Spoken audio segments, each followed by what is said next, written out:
Okay, so it's like this. You remember my Sin City 1 video and I did that cool thing with the colors and made the suit purple and everything else black and white? It was really neat and Sin City-ish. Yeah, I tried that shit with this shirt.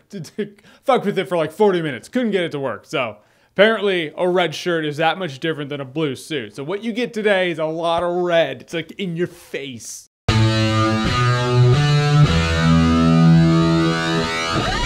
Sin City, A Dame to Kill For. So Sin City, A Dame to Kill For is a sequel to Sin City. It took long enough. Holy shit, it took like 9 years to get this thing out. Which immediately makes me skeptical about a movie when it takes almost a decade to have the sequel come out. In any case, now we have Sin City, A Dame to Kill For. I feel like I'm gonna accidentally call it Sim City. Which in Sim City, who didn't want to make Sin City and just have it shitty, just like the economy sucks, the slums everywhere? I'm gonna do that now. So in Sin City, A Dame to Kill For is pretty much the same formula as the last Sin City movie. You got 3 stories and they all make up one movie. And this has the return of some characters, it has some new characters. So I really like Joseph Gordon-Levitt's character in this movie. He's this gambler, he's this really lucky guy, he's pretty suave. Pretty much Joseph Gordon-Levitt playing Joseph Gordon-Levitt. Mickey Rourke is back as Marv and he kicks ass again because that's what Mickey Rourke as Marv does. I really like what they did with Nancy Callahan in this movie. Nancy Callahan in the last movie was like a stripper, now she's a stripper with problems. In this one she's badass, she did shit, she's kind of messed up from the events of the last movie. Bruce Willis is in this movie as Hartigan, kind of. He's in the background, he's like invisible Jiminy Cricket. It's almost like Robert Rodriguez and Frank Miller were like, hey, Bruce Willis, come on, sign this contract, be in Sin City 2. All you gotta do is stand there and say a couple things. It's pretty much your job in the last Die Hard movie. We know you can do it, we saw it. Powers Booth was badass in this movie. He was in the last movie, but he pretty much was in one scene at Bruce Willis's bed and he's just saying a couple things to him, you know, taunting him. This one, he's the main bad guy and he's a dick. As much as I like Joseph Gordon-Levitt in this movie and his segment, as much as I like Nancy Callahan in this movie and her segment, as much as I like Marv in this movie and the segment he's in with Nancy Callahan, as much as I like Josh Brolin's character in this movie, the segment I cared for the least in this movie was the Josh Brolin segment, which is also the segment the movie is named after. It's the Dame to Kill For segment. That's a bummer when the segment the sequel is named for is the weakest segment in the entire movie. It's not without merit, it's not without some exciting shit. I like the fact that they made Miho badass, because in the first one you always heard like, ooh, she's so deadly. You're like, well, she sliced a couple guys and threw a swastika at a guy's arm and cut it off. But is she really a badass? And this one you're like, nah, Miho throws down, she's badass. Oh really, that segment dragged on. I was like, all right, the movie is just kind of grinding down, dude. Not a halt.